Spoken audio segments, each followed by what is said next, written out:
নমস্কার, যুক্তি তর্ক সঙ্গে অর্কয় আপনাদের স্বাগত। আপনাদের সঙ্গে আমি অর্কপ্রভ সরকার। যোগী আদিত্যনাথ হাসছেন, মুখ টিপে হাসছেন। তার নামই হয়ে গেছে বুলডোজার বাবা। অপরাধীদের বাড়িঘর বুলডোজার দিয়ে ভেঙে গুড়িয়ে দেন,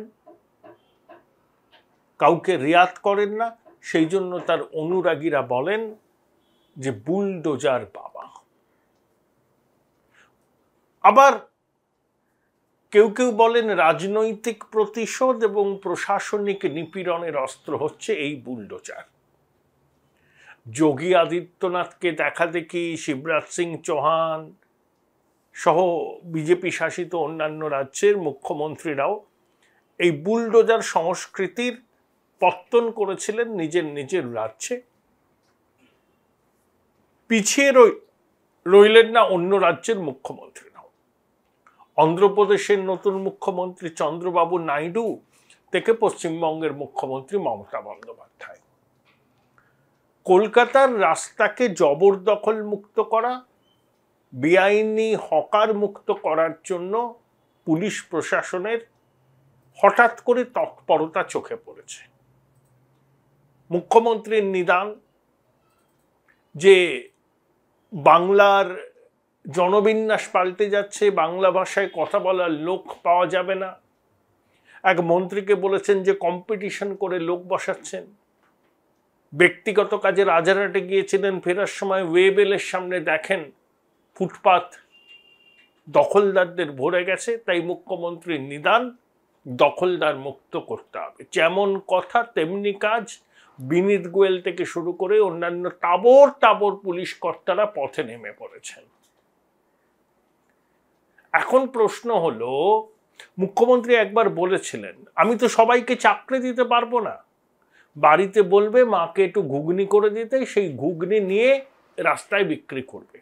এখন যদি কেউ বলেন মাননীয় মুখ্যমন্ত্রী বলেছিলেন যে রাস্তায় টুল পেতে টেবিল পেতে ঘুগনি বিক্রি করতে, আমরা তো তাই করেছি, তাহলে আমরা জবরদখলকারী হলাম। আমাদের চাকরির ব্যবস্থা সরকার করতে পারেনি, সৎভাবে বাঁচার অধিকার তো আমাদের আছে। সংবিধান তো আমাদের সৎভাবে বাঁচার অধিকার দিয়েছে। তো এই সৎভাবে বাঁচার জন্য আমরা হকারি করছি।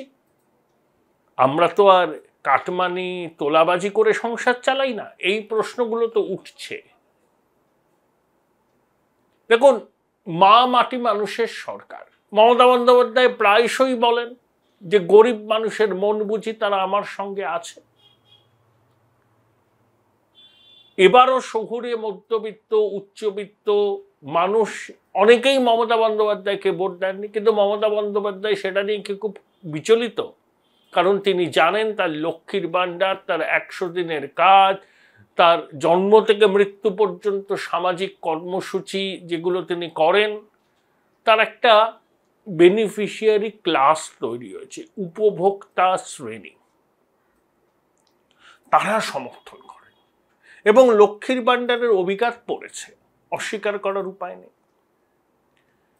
তাহলে যে মমতা বন্দ্যোপাধ্যায় সবসময় নিজেকে গরিব স্বার্থ রক্ষাকারী বলে নিজেকে চিহ্নিত করেন, সেই মমতা বন্দ্যোপাধ্যায় প্রশাসন বুলডোজার দিয়ে কলকাতার রাস্তা পরিষ্কার করছে, মানে ফুটপাত পরিষ্কার করছে। তাহলে প্রশ্ন তো উঠবেই যে গরিব দরদে তৃণমূল কংগ্রেসের হলোটা কি? একে 29টা আসন পেয়ে ক্ষমতার দর্পে এতটাই অহংকারী হয়ে উঠেছেন যে গরিব মানুষদের স্বার্থ রক্ষার বিষয়টা আর গুরুত্বই পাচ্ছে না। ফুটপাতকে জবরদখল মুক্ত করার প্রয়োজন, কোনো সন্দেহ নেই। তার জন্য সুনির্দিষ্ট পরিকল্পনা দরকার, আগাম নোটিশ দরকার এবং পুনর্বাসনের ব্যবস্থা করতে হবে। এই লোকগুলো রাতারাতি রোজগার হারালে পরে তাদের সংসারটা চলবে কি করে? নাকি এই হকার শ্রেণীর একটা বড় অংশ লোকসভা নির্বাচনে তৃণমূলকে ভোট দেয়নি বলে তাদেরকে সবক শেখানোর উদ্যোগ? এই প্রশ্নও আছে। কয়েক মাস বাদেই আবার এরাই ফিরে আসবেন ফুটপাতে মুচলেখা দিয়ে যে ভুল আর করবেন না, তৃণমূল কংগ্রেসকেই সমস্ত নির্বাচনে তারা ভোট দেবে। দেখুন, অপারেশন সানশাইনকে আমি বলতাম দুর্লভ রাজনৈতিক সদিচ্ছার প্রমাণ। সুভাষ চক্রবর্তী, কান্তি গাঙ্গুলি, লেকটাউন অঞ্চলে জহর ঘোষাল, ওদিকে নেপালদেব ভট্টাচার্য, সবাই নেমেছিলেন। পুরসভার কর্মী, পুলিশ, সিপিএম এর ক্যাডার বাহিনী। কিন্তু এবারে যে উচ্ছেদ অভিযান চলছে তাতে তৃণমূল কংগ্রেসের কাউকে দেখবেন না আপনি। পুলিশ আছে, পুরসভার কর্মীরা আছে। কেন? তাহলে তৃণমূল কংগ্রেসের নেতারা হকার উচ্ছেদ অভিযানে পুলিশের সহযোগিতার করলে পরে হকারদের প্রবল বিক্ষোভের মুখে তাদের পড়তে হবে সেটা তারা জানেন। কারণ ফুটপাত বিক্রি হয়, ডালা বিক্রি হয়, প্রতিদিন তোলা দিতে হয় স্থানীয় নেতাদের, তাদের অধিকাংশই শাসক দলের নেতা। তাই তারা এখন পুলিশের সঙ্গে এসে হকারদের রুটি রুজিতে লাথি মারবেন আর হকাররা নীরব দর্শক হয়ে দেখবেন, এটা তো হবে না। সেই জন্য তারা গা ডাকা দিয়েছেন, রণে ভঙ্গ দিয়েছেন। বা মুখ্যমন্ত্রী বলতে পারেন, ভাই তোমরা এক একজন রত্ন, তোমরা কি করেছো আমরা জানি, এইসবের মধ্যে আর তোমরা থেকো না, তোমরা দূরে দূরে থাকো, পুলিশ আর প্রশাসন এই কাজটা করুক। আমার প্রশ্ন হচ্ছে যে মুখ্যমন্ত্রী বলছেন শহরের মানুষের, শিক্ষিত মধ্যবিত্ত উচ্চবিত্ত মানুষের ভোট তিনি অনেকাংশে পান না, কিন্তু গরিব মানুষ তার পাশে আছেন, খুব ভালো কথা। শহরের মানুষের ভোট না পাওয়ার একমাত্র কারণ কি? হকার, জবরদখল হয়ে যাওয়া ফুটপাত।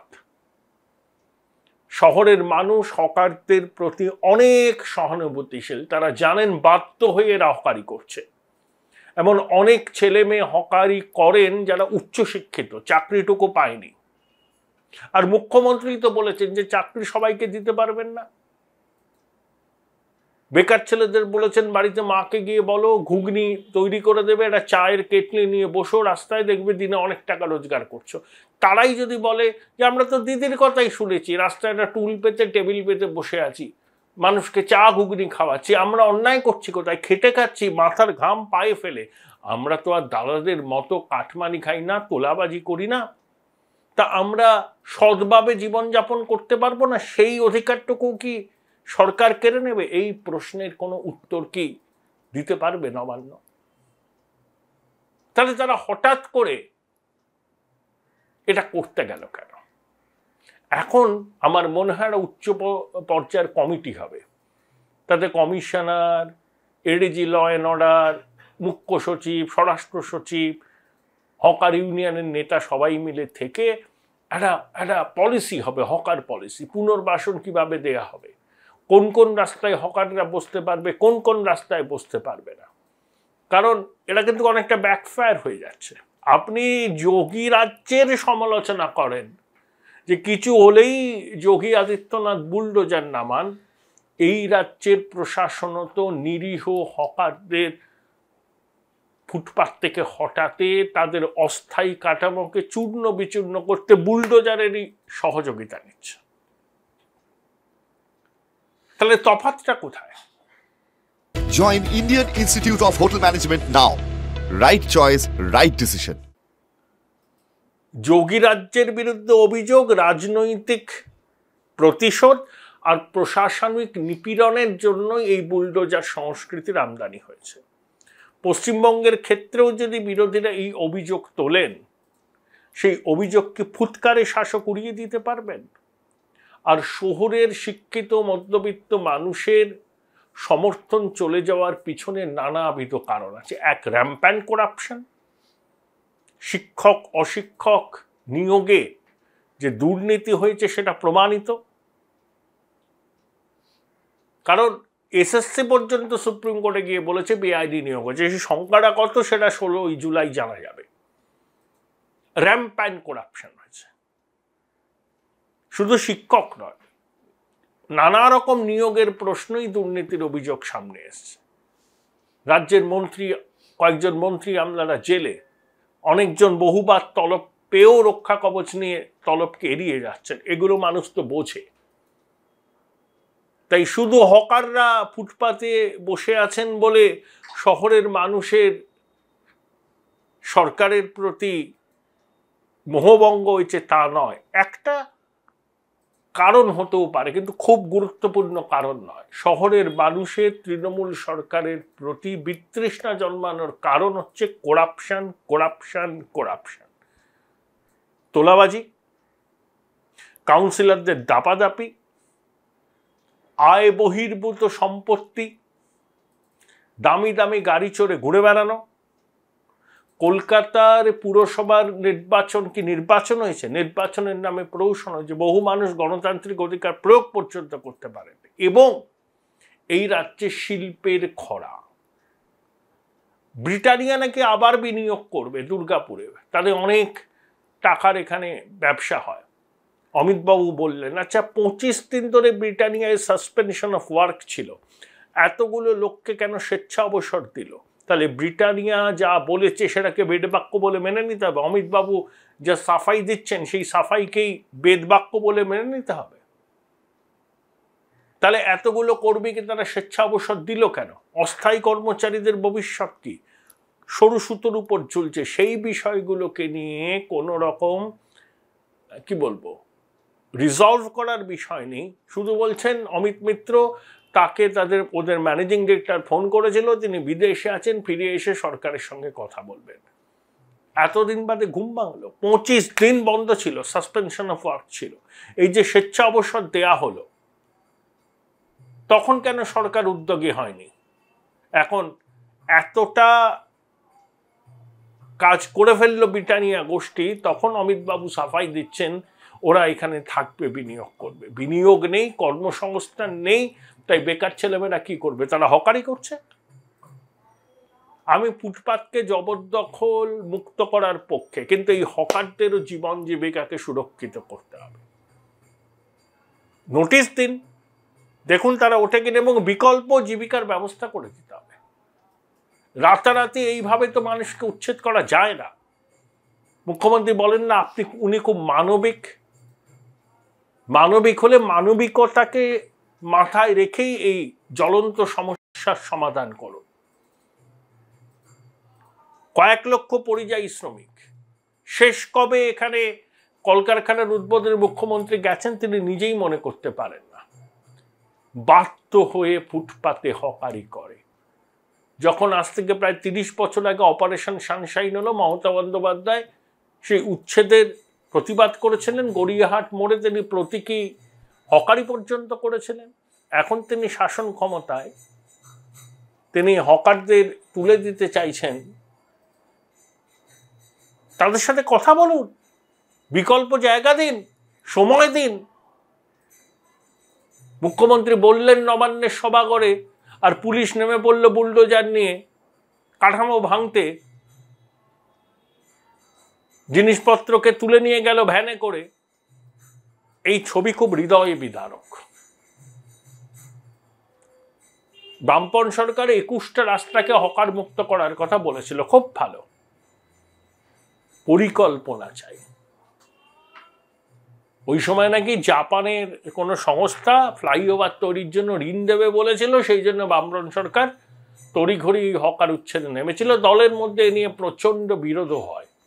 তখনকার হকার নেতারাও এর বিরোধিতা করেন। সিপিআইএম কার্যত আড়াআড়ি ভাগ হয়ে গেছিল, যদিও জ্যোতিবাবুর সমর্থন সুভাষ চক্রবর্তীর প্রতি ছিল। তাহলে সুভাষবাবু সেদিনকে পুলিশকে, পুরসভাকে এবং তার দলীয় কর্মীদের একসঙ্গে নামিয়েছিলেন এই হকার উচ্ছেদ অভিযানে। তারপরেও কিন্তু তারা সাফল্য পাননি। আজকের হাতিবাগান সেই অতীতের হাতিবাগানের মতো, আজকের গড়িহাট সেই অতীতের গড়িহাটের মতো। শুভেন্দুবাবু বলেছেন যে রাস্তা দখলমুক্ত করার ক্ষেত্রেও ভোট ব্যাংকের রাজনীতি করছে তৃণমূল।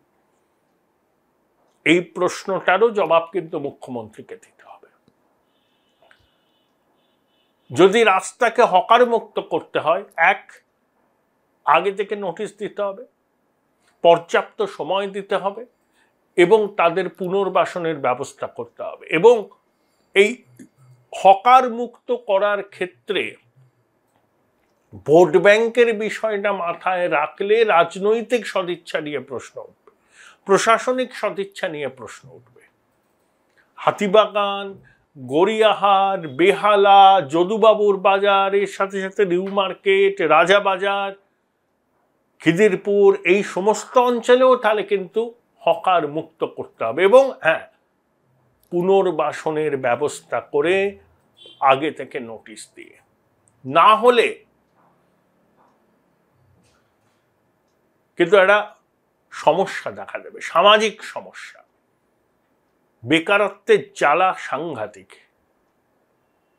বাধ্য হয়ে সৎভাবে বাঁচার জন্যই এরা হকারি করছেন। এবং ফুটপাতে বসতে গেলে ফুটপাতের ভাড়া দিতে হয়, ডালার ভাড়া দিতে হয়, প্রতিদিন নির্দিষ্ট অঙ্কের একটা টাকা পার্টির দাদাকে দিতে হয়। এত কিছু দিয়ে তারা সংসার চালাবার জন্য ফুটপাতে হকারি করেন। মা মাটি মানুষের সরকার এই গরিব খেটে খাওয়া মানুষের স্বার্থকে বেমালুম ভুলে গিয়ে যদি নির্বিচারে এই বুলডোজার সংস্কৃতির আমদানি করে, তাহলে সরকারেরই মুখ পড়বে। আমার ধারণা